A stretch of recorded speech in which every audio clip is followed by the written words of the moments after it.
First of all D K Shivakumar ಅವರೇ, ಇದು ಕನಸಿನ ಕರ್ನಾಟಕ ವೇದಿಕೆಯಲ್ಲಿ ನೀವು ಎರಡನೇ ಸಲ ಬರ್ತಿರೋದು.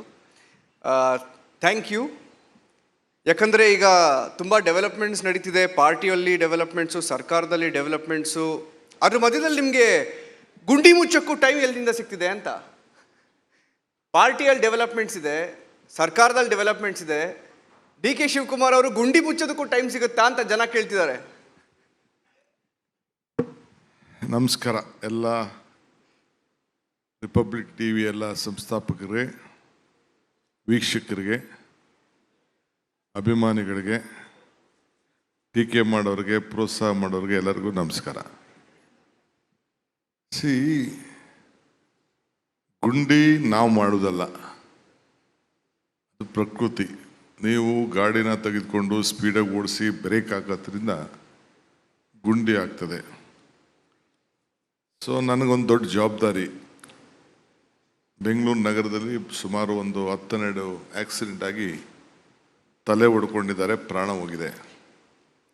ನಾನು ಆಫೀಸರ್ಸ್ಗೆ ಹೇಳ್ತಾ ಇದ್ದೆ, ಅವ್ರಿಗೆ ಅರ್ಥ ಆಗ್ತಿರ್ಲಿಲ್ಲ ಅದ್ರ ಬೆಲೆ ಏನು ಅಂತ ಅರ್ಥ ಆಗ್ತಿರಲಿಲ್ಲ. ಅಲ್ಟಿಮೇಟ್ಲಿ ನಾನು ಅಮೇರಿಕಾಗೆ ಹೋಗ್ಬೇಕಾಯ್ತು, ಒಂದು ಖಾಸಗಿ ಫ್ಯಾಮಿಲಿ ಟ್ರಿಪ್ಪಲ್ಲಿ. ಅವ್ರಿಗೆ ವಾರ್ನ್ ಮಾಡೋದೆ, ಲಿಸ್ಟ್ ಕೇಳಿದ್ದೆ. 2300 ಚಿಲ್ಲರೆ ಗುಂಡಿ ಇದೆ ಅಂತ ಹೇಳಿದರು.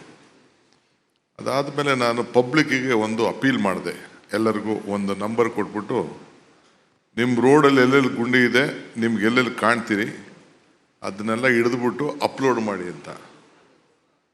ಒಂದು 17,000 ಗುಂಡಿನ ಅಪ್ಲೋಡ್ ಮಾಡಿದರು.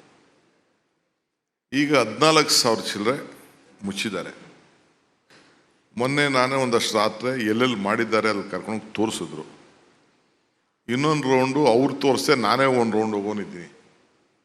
ನಾನು ಕೆಲವೆಲ್ಲ ಮನೆಯೆಲ್ಲ ಗಮನಿಸಿದೆ. ನಾನು ಈ ಇಲ್ಲಿ ಬರ್ಬೇಕಾರೆ ಈ ಸರ್ಕಲ್ ಇದೆಯಲ್ಲ, ಮೊನ್ನೆ ಯಾವುದೋ ಹಾಸ್ಪಿಟ್ಲ್ ಇನಾಗ್ರೇಷನ್ಗೆ ಇಲ್ಲೆಲ್ಲ ಹೋಗಿದ್ದೆ.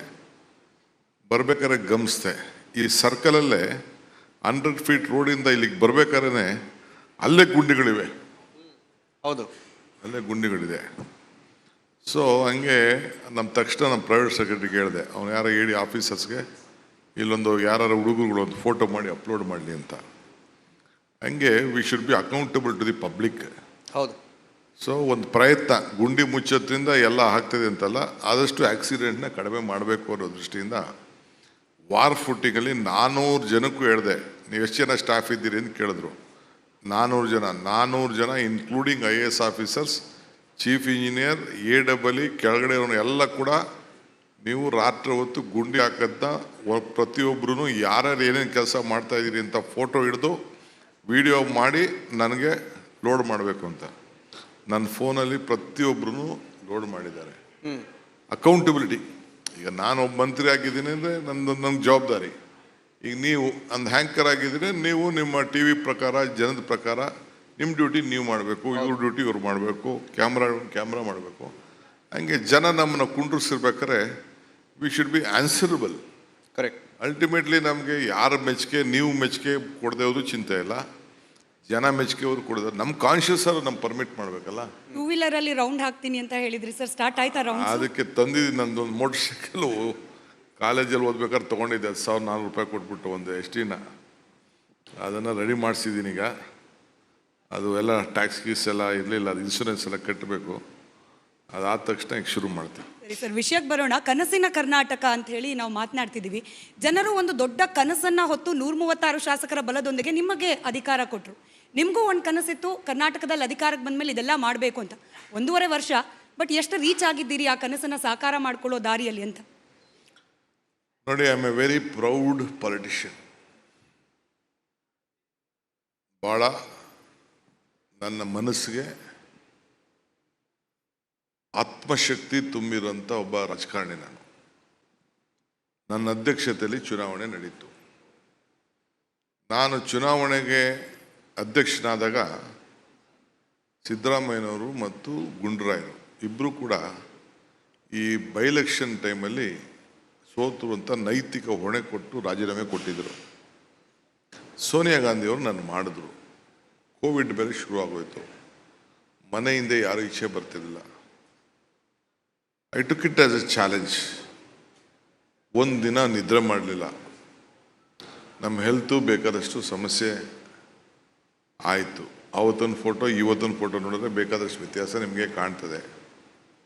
ಸೊ ಹಗಲು ರಾತ್ರಿ ದುಡಿದು ಜನರಿಗೆ ಕನ್ವಿನ್ಸ್ ಮಾಡಿ BJP ಸರ್ಕಾರದ ವೈಫಲ್ಯಗಳನ್ನು ಜನ ಮುಂದೆ ಇಟ್ಟು ನಾವು ಯಾವ ರೀತಿ ಒಂದು ಬದಲಾವಣೆ ಕೊಡ್ತೀವಿ. ಜನರಿಗೆ ಪ್ರತಿ ದಿನವೂ ಪಿಕ್ ಪಾಕೆಟ್ ನಡೀತಾ ಇತ್ತು. ಪೆಟ್ರೋಲು, ಡೀಸೆಲ್ಲು, ಗ್ಯಾಸು ಬೆಲೆ ಏರಿಕೆ ಎಲ್ಲ ಕೂಡ ಜಾಸ್ತಿ ಆಗೋಯ್ತು. ಸೊ ಅವನಿಗೆ ಬೇರೆ ಏನಿಲ್ಲ, ದಿನ ಅವನ ಮನೆ ಸಂಸಾರ ನಡೆಸೋದಕ್ಕೆ ಆ ಹೆಣ್ಮಕ್ಳಿಗೆ ಭಾಳ ಕಷ್ಟ ಆಗ್ತಾಯಿತ್ತು. ಅದಕ್ಕೆಲ್ಲ ಭಾಳ ದೂರದ ಆಲೋಚನೆಯನ್ನು ಇಟ್ಟು ಮಾಡಿ ಕೆಲವು ಕಾರ್ಯಕ್ರಮ ರೂಪಿಸಿ ಜನರನ್ನ ವಿಶ್ವಾಸಕ್ಕೆ ತೆಗೆದುಕೊಂಡು ಅವರ ಬದುಕಿನಲ್ಲಿ ಬದಲಾವಣೆ ತರಬೇಕು. ಬೇರೆ ಪಾರ್ಟಿಯವರು ಏನಪ್ಪ ಅಂದರೆ ಭಕ್ತಿ ಭಾವನೆ ಮೇಲೆ ನಾವು ಅವರ ಬದುಕಿನ ಮೇಲೆ, ಅವರು ಭಾವನೆ ಮೇಲೆ, ನಾವು ಬದುಕಿನ ಮೇಲೆ ನಾವು ಭರವಸೆಯನ್ನು ಕೊಟ್ಟು ಜನ ನಮ್ಗೆ ಓಟ್ ಹಾಕಿದ್ರು. ಓಟ್ ಪ್ರಕಾರ 5 ಗ್ಯಾರಂಟಿ ಕೊಟ್ಟೆ. 5 ಗ್ಯಾರಂಟಿ ಪ್ರಕಾರ 5 ಗ್ಯಾರಂಟಿಯನ್ನು ಫಸ್ಟು ಜ್ಯೋತಿ, 2ನೇದು ಅನ್ನಭಾಗ್ಯ, 3ನೇದು ಗೃಹಲಕ್ಷ್ಮಿ, 4ನೇದು ಯುವಕರಿಗೆ, 5ನೇದು ಶಕ್ತಿ ಬಸ್ಸು, ಫ್ರೀ ಬಸ್. ಒಂದು 5-6 ಸಾವಿರ ರೂಪಾಯಿ ತಿಂಗಳಿಗೆ ಒಂದು ಕುಟುಂಬಕ್ಕೆ ಸಹಾಯ ಬೇಕು. 56,000 ಆಗಿದೆ. ಫಸ್ಟ್ ಕ್ಯಾಬಿನೆಟಲ್ಲೇ ತೀರ್ಮಾನ ಮಾಡಿದವು. ಆದ ತಕ್ಷಣ ಏನೆಲ್ಲ ಅಶೋಕಣ್ಣ, ಯಡಿಯೂರಪ್ಪನವರು ಒಂದು ಕಾಳು ಕಡಿಮೆ ಆದರೂ ನಮ್ಮನ್ನು ಬಿಡೋದಿಲ್ಲ ಅಂತಿದ್ರು. ಮಾಡಿ 5 ಗ್ಯಾರಂಟಿನೂ ಇಂಪ್ಲಿಮೆಂಟ್ ಮಾಡಿ ಜನರಿಗೆ ತಲುಪಿಸಿದ್ದೀವಿ. ಅದೊಂದು ಸಮಾಧಾನ ಇದೆ. ತಲುಪಿದೆಯಾ ಪೂರ್ತಿ? ಖಂಡಿತ ನಿಮಗೇನೆ ಅದು ಮುಜುಗರ ಅಂತ ನೀವು ಕನ್ಸಿಡರ್ ಮಾಡ್ತಿರೋ ಇಲ್ಲೋ ಗೊತ್ತಿಲ್ಲ. ಕಾರ್ಯಕ್ರಮದಲ್ಲಿ ಬಹಿರಂಗವಾಗಿ ಹೇಳ್ಬಿಟ್ರು ಮಹಿಳೆಯರು ಬರ್ತಾ ಇಲ್ಲ 2,000 ರೂಪಾಯಿ ಅಂತ. ಅದು ಕೆಲವು ಏನಾಗ್ತದೆ ಅಂದರೆ ನೋಡಿ, ಈ ಪೆನ್ಷನ್ಸು ಅಷ್ಟೇ, ಈ central government pension, state government pensions ಎಲ್ಲ ಒಂದೊಂದು ತಿಂಗಳು 2 ತಿಂಗಳು ಡಿಲೇ ಆಗ್ತದೆ. ಈಗ ಹಾಲೊಂದು ಸಬ್ಸಿಡಿ ಕೊಡ್ತೀವಿ ಅಂತ ಹೇಳಿರ್ತೀವಿ, ಅದು ಕೆಲವು ಸಂದರ್ಭದಲ್ಲಿ ಡಿಲೇ ಆಗ್ತದೆ. ಆ ರೀತಿ ಆಗ್ತದೆ ಅಂತೂ ಯಾರೂ ಇಲ್ಲ, ಯಾವ ಏಜೆಂಟು ಇಲ್ಲ, ಯಾವ ಕಮಿಷನರ್, ಡೈರೆಕ್ಟ್ ಬೆನಿಫಿಟ್ ಟ್ರಾನ್ಸ್ಫರ್ ಮಾಡ್ತಾರೆ. ಕೆಲವು ಸಂದರ್ಭದಲ್ಲಿ ಆಯಿತು. ಈಗ ನಾವು 13 ತಿಂಗಳು ಆಗಿದೆ, 15 ತಿಂಗಳಾಗಿದೆ, 2 ತಿಂಗಳು ಲೇಟ್ ಆಗಿರ್ಬೋದು. ಇವೆಲ್ಲ ಆಗ್ತದೆ, ನಾನು ಇಲ್ಲ ಅಂತ ಹೇಳೋದಿಲ್ಲ. ಬಟ್ ಅಲ್ಟಿಮೇಟ್ಲಿ ಜನರಿಗೆ ತಲುಪಿಸ್ತಾ ಇದೆ. 1 ವರ್ಷ ಕಳೆದ ಒಂದೇ ವರ್ಷದಲ್ಲಿ ಚುನಾವಣೆಗಳು, ರಾಜಕೀಯ ತಂತ್ರ ಪ್ರತಿತಂತ್ರಗಳು, ಅಭಿಯಾನ, ಜನಪರ ಅಹೋರಾತ್ರಿ ಹೋರಾಟಗಳು, ಪಾರದರ್ಶಕ ವರದಿಗಾರಿಕೆಯ ಪಣ ತೊಟ್ಟು ಮುನ್ನಡೆದಿದ್ದೇವೆ. 1 ವರ್ಷದ ಸಂಭ್ರಮದ ಜೊತೆಗೆ ಜವಾಬ್ದಾರಿ ಕೂಡ ಹೆಚ್ಚಾಗಿದೆ. ಮತ್ತಷ್ಟು ಮುನ್ನುಗ್ಗಿ ಜನಪರ ನಿಲ್ಲುವ ಉತ್ಸಾಹ ಕೂಡ ಹೆಚ್ಚಿದೆ. ಯಾಕಂದ್ರೆ ಇದು ರಿಪಬ್ಲಿಕ್ ಕನ್ನಡ, ನಿಮ್ಮದೇ ಧ್ವನಿ. 1 ವರ್ಷದ ನಿರ್ಭೀತ ಪತ್ರಿಕೋದ್ಯಮ ರಿಪಬ್ಲಿಕ್ ಕನ್ನಡ, ಇದು ನಿಮ್ಮ ಧ್ವನಿ.